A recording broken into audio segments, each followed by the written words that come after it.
Hello दोस्तों, welcome back to my channel. This is Tanu Shukla. आज की वीडियो में हम लोग बुद्धि के सिद्धांत के बारे में बात करने वाले हैं। बुद्धि के सिद्धांत के बारे में आज हम लोग बात करने वाले हैं। तो बुद्धि से संबंधित जितने भी महत्वपूर्ण सिद्धांत हो सकते हैं, आज हम लोग इस छोटे से वीडियो में उसके नाम को देखेंगे और उसके साथ मतलब उस जो थियरी है उसके साथ कौन सी साइकोलॉजिस्ट या फिर वो थियरी किसने दिया है उसके बारे में आज हम लोग पढ़ने वाले हैं।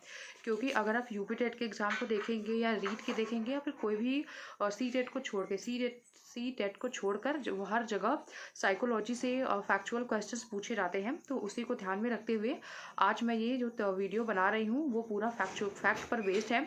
अगर मैं चाहती तो इस पर मैं 2 घंटे की भी वीडियो बना सकती थी। क्वेश्चन देकर क्वेश्चन और आंसर के फॉर्म में मैं बना सकती थी, लेकिन मुझे लगा कि ये वीडियो पहले मैं आप लोगों को एक मतलब नॉर्मल से थियोरी के रूप में मैं आपको ये वीडियो दूंगी और जब ज़रूरत लगेगी तो मैं उस पर क्वेश्चन आंसर के फॉर्म में भी मैं बनाऊंगी। लेकिन अभी मुझे लगता है कि आप लोग अगर इसका नोट्स बना लेंगे तो आपको फ़ायदा होगा एग्ज़ाम टाइम में। अभी तो उतना फ़ायदा नहीं होगा। जब आप एग्ज़ाम में रिवाइज़ करने बैठेंगे बुद्धि के सिद्धांतों को कि किसका नाम किससे जुड़ा हुआ है, तो आपको बहुत फ़ायदा होगा। अगर आपने यूपी टेट के प्रीवियस ईयर क्वेश्चन पेपर को देखा होगा या फिर रीट का देखा होगा या फिर सुपर टेट का ही देखा होगा, तो आपने देखा होगा कि कितने क्वेश्चंस फैक्चुअल वहाँ पे पूछे जाते हैं। तो उसी को ध्यान में रखते हुए मैंने ये सेशन को बनाया है।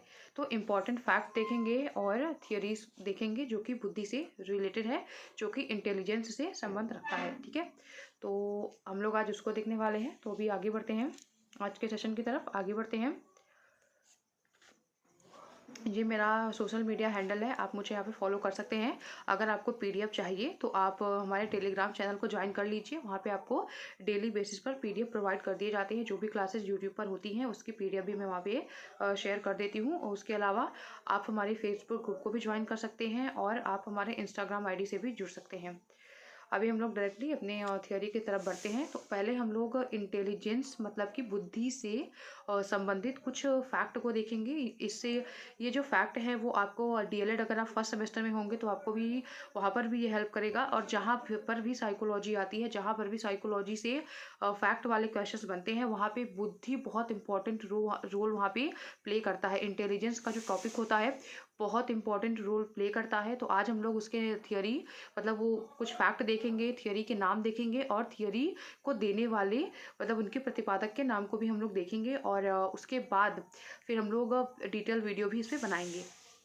तो अभी अगर हम पहले पॉइंट को देखें तो बुद्धि परीक्षण के जन्मदाता, ये क्वेश्चन आपने अगर आपने एग्जाम दिया है यूपी टेट का या फिर अगर आप उसके लिए प्रिपेयर कर रहे हैं, तो अगर आपने प्रीवियस ईयर क्वेश्चन पेपर को पढ़ा है तो आप वहाँ पे ये क्वेश्चन आराम से पढ़ सकते हैं। मतलब आपको देखने को मिला होगा कि बुद्धि परीक्षण के जन्मदाता कौन है, तो वो बीने हैं। ठीक है, बीने साहब जो है वो बुद्धि परीक्षण के जन्मदाता है। बीने जो है वो बुद्धि परीक्षण के जन्मदाता है। इससे जो क्वेश्चन आपको बार बार पूछे जाते हैं तो आपको ये याद रखना है कि बुद्धि परीक्षण के जन्मदाता कौन है, तो वो बीने हैं। अगर आप नोट्स नहीं बनाना चाहते तो कोई दिक्कत नहीं है, आपको ये पीडीएफ मिल जाएगी, आपको ये पीडीएफ टेलीग्राम चैनल पे मिल जाएगी। और दूसरा पॉइंट अगर हम देखें तो दूसरा पॉइंट है कि पहला जब बुद्धि परीक्षण हुआ था तो वो कब हुआ था, तो पहला बुद्धि परीक्षण 1905 में हुआ था। जो पहला बुद्धि परीक्षण था वो 1905 में हुआ था और इसको दिया किसने था, तो ये बीने ने दिया था। ठीक है, आपको ये याद रखना है कि बुद्धि परीक्षण के जन्मदाता बीने हैं और उन्होंने ही पहला बुद्धि परीक्षण दिया था। क्योंकि उन्हें जन्मदाता हम मान रहे हैं, इसका मतलब ही है कि उन्होंने ही पहला बुद्धि परीक्षण दिया था। और जो पहला बुद्धि परीक्षण हुआ था वो 1905 में दिया गया था। ठीक है, तो आपको ये दोनों फैक्ट अच्छे से याद रखना है। पहला बुद्धि परीक्षण 1905 में हुआ था और बीने ने दिया था इसे, और बुद्धि परीक्षण का जन्मदाता बीने को कहा जाता है। और अगर हम दूसरा पॉइंट देखें, दूसरा फैक्ट अगर देखें कि मानसिक आयु का संप्रत्यय किसने दिया था, ये क्वेश्चन आपको पूछा जाएगा। अगर आप प्रीवियस ईयर सॉल्व करने बैठ रहे हैं तो वहाँ पे आपको जितने भी क्वेश्चंस मैं यहाँ पे करवा रही हूँ, आपको बुद्धि से 70% क्वेश्चन तो आपको यहीं से मिल जाते हैं। लेकिन हाँ, कुछ क्वेश्चंस ऐसे होते हैं जो थियोरी से आते हैं, जो कि थियोरी अगर हमें पता होगी तभी हम उन क्वेश्चंस को कर सकते हैं। तो उस पर भी हम लोग वीडियो लेकर आएंगे, लेकिन आज हम लोग ये बेसिक थियोरी कर रहे हैं। तो ये जो मानसिक आयु का संप्रत्यय है वो किसने दिया था, तो वो बीने और साइमन ने दिया था 1908 में। मानसिक आयु का जो संप्रत्यय है वो बीने और साइमन ने दिया था 1908 में। आपको सन भी याद रखना है और नाम भी याद रखना है। ठीक है, मानसिक आयु मतलब कि MA। ठीक है। एमए का जो संप्रत्यय है वो किसने दिया था? मेंटल एज का जो संप्रत्यय है वो किसने दिया था? तो वो बीने और साइमन ने दिया था, 1908 में दिया था। तो हमारा 3 पॉइंट यहाँ पे क्लियर हो गया। 3 पॉइंट क्या-क्या क्लियर हुआ? पहला कि बुद्धि परीक्षण के जन्मदाता बीने हैं और पहला बुद्धि परीक्षण बीने ने 1905 में किया था और मानसिक आयु का संप्रत्यय बीने और साइमन ने दिया था, 1908 में दिया था। ये 2 फैक्ट आपको बहुत अच्छे से याद रखने हैं। और अगला पॉइंट है कि आईक्यू ज्ञात करने के सूत्र के प्रतिपादक कौन है? आईक्यू ज्ञात करने के सूत्र के प्रतिपादक कौन है? तो वो स्टोन है। ठीक है, स्टोन है। आईक्यू ज्ञात करने के सूत्र का जो मतलब ये जो सूत्र है मैंने यहाँ पे लिखा हुआ है, आईक्यू का पहले फॉर्मूला ऐसे बन के आया था। ठीक है, आईक्यू का जो फॉर्मूला था पहले इस तरीके से बन के आया था, एम ए अपॉन सी ए, मतलब mental as upon chronological age, मतलब कि मानसिक आयु बटे वास्तविक आयु। ये फॉर्म, इस फॉर्म में आईक्यू का सूत्र बनकर आया था और उसे 1912 में स्टोन महोदय ने दिया था। उसे 1912 में स्टोन महोदय ने दिया था। आईक्यू ज्ञात करने का पहला सूत्र 1912 में स्टोन के द्वारा एम ए अपॉन सी ए को दिया गया था। लेकिन अभी हम लोग आईक्यू का ये फॉर्मूला यूज़ नहीं करते हैं। आपको पता है अगर आईक्यू का हम कौन सा फॉर्मूला अभी यूज़ करते हैं तो आप कमेंट बॉक्स में कमेंट कर सकते हैं। और अगर हम आगे देखें कि संशोधित आईक्यू का जो सूत्र है वो किसने दिया था? संशोधित आईक्यू का जो सूत्र है वो किसने दिया था? तो वो टर्मन ने दिया था। संशोधित आईक्यू का जो सूत्र है वो किसने दिया था? तो वो टर्मन ने दिया था और 1916 में दिया था। 1916 में टर्मन ने संशोधित आईक्यू का सूत्र दिया था और इस समय हम लोग जो सूत्र यूज़ कर रहे हैं वो टर्मन के द्वारा दिए गए सूत्र का हम लोग यूज़ करते हैं। और आईक्यू ज्ञात करने का सूत्र क्या है? अगर आपने कमेंट बॉक्स में कमेंट नहीं किया है तो आप यहाँ पे देख लीजिए, M A upon C A into 100। ठीक है, M A upon C A into 100, मतलब मानसिक आयु बटे वास्तविक आयु इंटू 100। तो हमें इस फॉर्मूले को यूज़ करना है। तो आपको ये फैक्ट बहुत अच्छे से, पांचों फैक्ट, मतलब यहाँ पे मैंने 6 फैक्ट लिखे हैं। आपको सन भी याद होने चाहिए और किसने दिया है आपको वो भी याद होने चाहिए। ठीक है, एक बार हम लोग फिर से समअप करते हैं कि बुद्धि परीक्षण के जन्मदाता बीने हैं और पहला बुद्धि परीक्षण बीने ने 1905 में किया था। मानसिक आयु का जो संप्रत्यय है वो बीने और साइमन ने 1908 में दिया था। आईक्यू का सूत्र ज्ञात करने के प्रतिपादक स्टर्न महोदय है, 1912 में इन्होंने दिया था और एम ए अपॉन सी ए के फॉर्म में इसे दिया था। और संशोधित मतलब रिवाइज्ड, मतलब या फिर मॉडिफाइड या फिर संशोधित आईक्यू का जो सूत्र है वो टर्मन ने 1916 में दिया था। और उसके बाद आईक्यू ज्ञात करने का जो सूत्र है वो क्या है? M A upon C A into 100। इस फॉर्मूले पर बेस्ड बहुत सारे क्वेश्चन पूछे जाते हैं यूपी टेट में भी, और ये तो हर जगह पूछे जाते हैं, यूपी टेट में भी और सी टेट में भी। उसके अलावा कोई भी आप टेट एग्जामिनेशन दे रहे हो, बुद्धि से यहीं से ही क्वेश्चन आते हैं। और अगर हम अगला पॉइंट देखें तो इंटेलिजेंस थियोरीज के बारे में हम लोग बात करेंगे, मतलब इंटेलिजेंस थियोरीज क्या क्या हो सकती हैं, बुद्धि परीक्षण क्या क्या हो सकते हैं, हम लोग उसके बारे में बात, बुद्धि परीक्षण के बारे में हम लोग दूसरे वीडियो में बात करेंगे। अब हम लोग अभी इंटेलिजेंस थियोरीज के बारे में बात कर रहे हैं। इंटेलिजेंस की जो थियोरी है, बुद्धि के जो महत्वपूर्ण सिद्धांत हैं और उनके प्रतिपादक हैं। तो हम लोग कम से कम 8 से 10 सिद्धांतों को, 10 से ज़्यादा ही हम लोग सिद्धांतों को देखने वाले हैं और उनके प्रतिपादकों के नाम भी हम लोग देखने वाले हैं। ठीक है, तो आगे बढ़ते हैं। तो आज का जो पहला सिद्धांत अगर हम देखें तो पहला सिद्धांत क्या है? एक खंड बुद्धि का सिद्धांत। एक खंड बुद्धि मतलब यूनिफैक्टर थियरी। यूनिफैक्टर जो थियरी है वो किसने दिया था? तो वो बीने ने दिया था। एक खंड बुद्धि का जो सिद्धांत है वो बीने ने दिया था। हम लोग बहुत डिटेल में पढ़ने वाले हैं कि एक खंड बुद्धि का सिद्धांत क्या है, दो खंड बुद्धि का सिद्धांत क्या है, बहुकारक बुद्धि का सिद्धांत कौन है। हम लोग सब कुछ पढ़ेंगे, कुछ भी नहीं छोड़ेंगे। लेकिन अभी हम लोग सिर्फ थियोरी और उनके प्रतिपादक के नाम को देख रहे हैं। और मेरा सजेशन आपके लिए ये है कि अगर आप लोग PDF आपको मिल जाएगी कि टेलीग्राम चैनल पर, लेकिन अगर आप अपने कॉपी में इसको लिख लेंगे तो आपको लास्ट टाइम पर रिवाइज करने में ये फ़ायदा हो जाएगा। तो एक खंड बुद्धि का जो सिद्धांत है वो बीने ने दिया था। एक खंड बुद्धि का जो सिद्धांत है वो बीने ने दिया था। अगर हम दूसरा देखें कि दो खंड बुद्धि का जो सिद्धांत है वो किसने दिया था, तो ये जो दो खंड बुद्धि का सिद्धांत है वो स्पेयरमैन ने दिया था। इन्होंने जी फैक्टर और एस फैक्टर के बारे में बात किया था। जो एक खंड बुद्धि का सिद्धांत था वहाँ पे सिर्फ एस फैक्टर की बात की गई, अरे जी फैक्टर की बात की गई थी। लेकिन दो खंड बुद्धि के सिद्धांत में एस फैक्टर और जी फैक्टर दोनों की बात की गई थी। हम लोग इसको बारे में डिटेल में सारे सिद्धांत के बारे में पढ़ेंगे, इसमें कोई दिक्कत नहीं है। और किसने दिया था? तो स्पेयरमैन ने दिया था। आपको ये याद रखना है। और अगला पॉइंट है कि तीन खंड बुद्धि का सिद्धांत किसने दिया था? तीन खंड बुद्धि का, ये 3D नहीं है। ठीक है, आप लोगों को हो सकता है कि कोई कमेंट कर दे कि 3D तो इन्होंने नहीं दिया था, तो ये 3D की बात यहाँ पे नहीं कर रही हूँ मैं, तीन खंड की बात कर रही हूँ, 3 फैक्टर की बात कर रही हूँ। ठीक है, यहाँ पे 3 डायमेंशन की बात नहीं हो रही है, थ्री फैक्टर की बात हो रही है। तो तीन खंड बुद्धि का जो सिद्धांत है वो किसने दिया था? तो उसे भी स्पेयरमैन ने दिया था। तीन खंड जो बुद्धि का सिद्धांत है उसे भी स्पेयरमैन के द्वारा दिया गया था।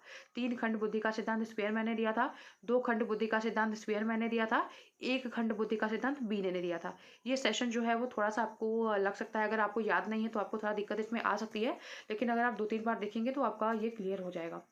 और अगला है कि सामान्य व विशिष्ट तत्व के सिद्धांत के प्रतिपादक। सामान्य व विशिष्ट तत्व के प्रतिपादक कौन है? तो वो भी स्पेयरमैन है। अगर आप यूपी टेट देने का प्लान कर रहे हैं तो आपको ये इतने पॉइंट्स तो अच्छे से याद होने ही चाहिए। तो सामान्य व विशिष्ट तत्व के सिद्धांत के प्रतिपादक कौन है? तो वो स्पेयरमैन है। सामान्य और विशिष्ट तत्व के सिद्धांत के प्रतिपादक कौन है? तो वो स्पेयरमैन है। आपको ये पॉइंट भी अच्छे से क्लियर करके रखनी है। और उसके बाद अगला है कि 3D, देखिए यहाँ पे 3D वाला आ गया कि 3 आयाम मतलब 3D, 3 डायमेंशन बुद्धि का जो सिद्धांत है वो किसने दिया था? तो वो गिलफोर्ड महोदय ने दिया था। 3D जो थियरी है वो किसने दिया था? 3 आयाम जो बुद्धि का सिद्धांत है वो किसने दिया था? तो वो गिलफोर्ड ने दिया था। तो आपको ये पॉइंट्स क्लियर करके रखने हैं। एक खंड बुद्धि का सिद्धांत बिनी, दो खंड बुद्धि का सिद्धांत स्पेयरमैन, तीन खंड बुद्धि का सिद्धांत स्पेयरमैन और उसके बाद सामान्य और विशिष्ट तत्व के सिद्धांत के प्रतिपादक स्पेयरमैन। और उसके बाद 3D जो बुद्धि का सिद्धांत है, 3D मतलब 3 आयाम बुद्धि का जो सिद्धांत है वो गिलफोर्ड ने दिया था। तो इतना पॉइंट हमें अच्छे से क्लियर करके रखने हैं। अब हम लोग आगे देखते हैं, बहुत जल्दी से देखते हैं आगे। बुद्धि संरचना का सिद्धांत, बुद्धि संरचना का जो सिद्धांत है वो भी गिलफोर्ड ने दिया था। ठीक है, बुद्धि संरचना का सिद्धांत गिलफोर्ड से जुड़ा हुआ है। और अगला देखिए, अगला पॉइंट अगर हम देखें तो है खंड बुद्धि का सिद्धांत, तो थर्स्टन ने दिया था। ठीक है, खंड बुद्धि का सिद्धांत ये थर्स्टन ने दिया था। और अगला है कि युग्म तुलनात्मक निर्णय विधि के सिद्धांत, युग्म तुलनात्मक निर्णय विधि का सिद्धांत जो है वो भी थर्स्टन ने दिया था। खंड बुद्धि का सिद्धांत थर्स्टन ने दिया था और बुद्धि संरचना का सिद्धांत गिलफोर्ड ने दिया था। अब अगर हम आगे देखें तो आगे जो है वो समूह कारक बुद्धि का सिद्धांत, तो जो समूह कारक बुद्धि का सिद्धांत है इसे भी थर्स्टन ने दिया था। युग्म तुलनात्मक और समूह कारक दोनों ही थर्स्टन ने दिया था, ये हमें याद रखना है। और उसके बाद अगला देखिए अगर हम, तो अगला है कि न्याय प्रतिदर्श बुद्धि का सिद्धांत, ये भी थर्स्टन ने दिया था। न्याय प्रतिदर्श बुद्धि का जो सिद्धांत है ये भी थर्स्टन ने दिया था। मुझे लग रहा है कि आप लोगों को थोड़ा सा ये लगेगा कि हाँ ये बहुत फैक्चुअल है, लेकिन यूपी टेट अगर देना है तो आपको यहाँ पे काम करना पड़ेगा, नहीं तो सीटेट जैसा ये है नहीं। आपको यहाँ पे आपकी समझ का टेस्ट यहाँ पे होता नहीं है यूपी टेट में, आपको डायरेक्टली फैक्चुअल फैक्ट की आपके ऊपर बारिश की जाती है वहाँ पे, तो आपको ये सब पढ़ के जाना ही पड़ेगा। तो बुद्धि संरचना का सिद्धांत गिलफोर्ड, बुद्धि संरचना का जो सिद्धांत है वो गिलफोर्ड ने दिया था। खंड बुद्धि सिद्धांत थर्स्टन ने। युग्म तुलनात्मक निर्णय विधि के प्रतिपादक थर्स्टन है वो। समूह कारक बुद्धि का सिद्धांत थर्स्टन है। ठीक है, ये ग्रुप है, बहुकारक थॉर्नडाइक है, लेकिन ये समूह कारक, समूह की अगर हम बात करेंगे तो वो थर्स्टन होंगे। उसके बाद न्याय दर्शन प्रतिदर्श बुद्धि का सिद्धांत, मतलब न्याय दर्शन या होगा यहाँ पे। ठीक है, या होगा या प्रतिदर्श, मतलब सैंपलिंग थियरी, सैंपलिंग जो थियरी है वो बुद्धि का वो थर्स्टन ने दिया था। न्याय प्रतिदर्श या बुद्धि, न्याय दर्शन या प्रतिदर्श बुद्धि का सिद्धांत थर्स्टन ने दिया था, तो ये भी हमारा ठीक है। और अगला अगर हम अगले पॉइंट पे चलें तो अगला पॉइंट है जो कि हमारा ये और लास्ट सेशन मतलब लास्ट स्लाइड है हमारा ये। तो अगला है कि पदानुक्रम एक बुद्धि का सिद्धांत, पदानुक्रमित एक बुद्धि का सिद्धांत है। पदानुक्रमिक, ये एक बुद्धि नहीं है यहाँ पे, पदानुक्रमिक बुद्धि का सिद्धांत है ये। तो बर्ट ऑन और बर्नर ने दिया था इसे। ये क्वेश्चन इतना इंपॉर्टेंट नहीं है क्योंकि ये पूछा नहीं गया, लेकिन मुझे ये मिल गया था तो मैंने यहाँ पे ऐड कर दिया। पदानुक्रम बुद्धि का सिद्धांत बर्ट और मैनन ने दिया था, बर्ट और मैनन ने दिया था। और अगला है कि तरल ठोस बुद्धि का सिद्धांत, तो आरबी कैटल ने दिया था। तरल ठोस बुद्धि का सिद्धांत आरबी कैटल ने दिया था। तरल ठोस बुद्धि का सिद्धांत, ये इंपॉर्टेंट है, तरल ठोस बुद्धि का जो सिद्धांत है वो इंपॉर्टेंट है और इसे आरबी कैटल ने दिया था। आरबी कैटल ने तरल ठोस बुद्धि का सिद्धांत दिया था। अगला है कि बहुकारक बुद्धि का सिद्धांत, ये जो बहुकारक बुद्धि का सिद्धांत है वो थॉर्नडाइक ने दिया था। बहुकारक बुद्धि का जो सिद्धांत है वो थॉर्नडाइक ने दिया था, बहुकारक बुद्धि का सिद्धांत। और एक लास्ट सिद्धांत था, वो यहाँ पे ऐड नहीं हो पाया है शायद, तो आप लोग उसको ध्यान में रख लेंगे। बहुबुद्धि का सिद्धांत, बहुबुद्धि का जो सिद्धांत है, मल्टीपल इंटेलिजेंस जो थियरी है, उसे हार्वर्ड गार्डनर ने दिया था। ये वैसे मैंने पढ़ाया हुआ है ये थियरी, लेकिन आप लोग इसे ऐड कर लेंगे, इस मतलब इस जो आप जहाँ पर भी इसको लिख रहे होंगे वहाँ पे इसे ऐड कर लेंगे कि बहुबुद्धि का सिद्धांत multiple intelligence theory Harvard gardener ने दिया था, और इसमें उन्होंने 8 टाइप की इंटेलिजेंस को बताया था। और सीटेट में ये बहुत ज़्यादा पूछे जाने वाला टॉपिक भी है, मैंने इस पर वीडियो भी बनाया था, लेकिन यहाँ पे मैंने शायद वो पॉइंट कहीं ना कहीं मिस हो गया है, तो इसलिए आपको उसे याद रखना है। ठीक है, एक बार मैं यहाँ पे लिख देती हूँ बहुबुद्धि का सिद्धांत। ठीक है, आप उसे लिख लेंगे। बहुबुद्धि का सिद्धांत किसने दिया था? तो हार्वर्ड गार्डनर जी ने दिया था। 8 टाइप के इंटेलिजेंस को उन्होंने बताया था। इस पर मैं फिर से उस पर वीडियो बनाऊंगी, लेकिन शुरू से मतलब एक लाइन से बनाऊंगी। पहले यूनिफैक्टर थियरी मतलब एक खंड सिद्धांत का, फिर 2 खंड सिद्धांत का, 3 खंड सिद्धांत का, मैंने इस टाइप से मैं वीडियो बनाऊंगी इस बार। और तो हमने ये टॉपिक जो है वो कंप्लीट किया। और इतने फैक्ट आपको याद रखने ही पड़ेंगे, अगर आपको यूपी टेट देना है तो आपको इतने फैक्ट याद रखने ही पड़ेंगे। Thanks for watching. आज हम लोग इतना ही करते हैं। आप हमारे वीडियोस को लाइक करें, क्योंकि लाइक्स बहुत कम आते हैं। और आप अपने कमेंट मतलब आप कमेंट में सजेशन भी मुझे दे सकते हैं, और ज़्यादा से ज़्यादा वीडियो शेयर करें आप, ताकि लोग हमसे जुड़ पाएँ। और हमारे चैनल को सब्सक्राइब भी करें, और बेल आइकन को प्रेस करें अगर आप लोग नोटिफिकेशन पाना चाहते हैं, मेरे चैनल के और अपडेट आप पाना चाहते हैं तो आप हमारे चैनल को सब्सक्राइब करें और बेल आइकन को ज़रूर